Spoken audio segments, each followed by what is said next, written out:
Not physical or digital, but phygital.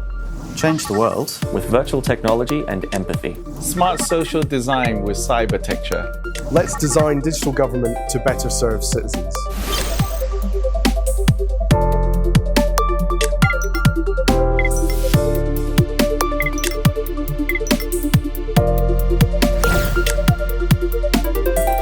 So the key element for designing a digital future for me is co-creation. How are we going to get input from the multiple different voices that need to be heard around the table as we make these very important decisions that will shape our society? So it's really about listening and learning to co-create using technology as tools.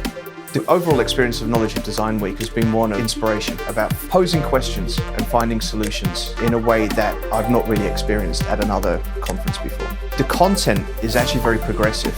I think it's really great that the agenda is very single-minded. It's a topic that is being explored from a range of different angles by very experienced people. I think that in itself is quite unique for a design conference. The key element of designing a digital future is collaboration.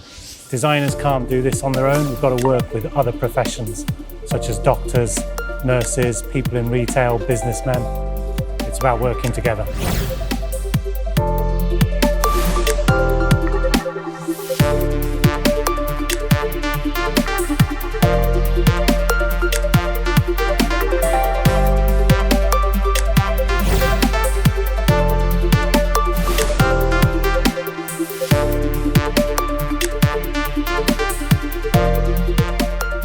Service design drives true innovation. We together will create the future of our cities. Human-centered design Unlocks new digital futures. See you at KODW 2020. See you at KODW 2020.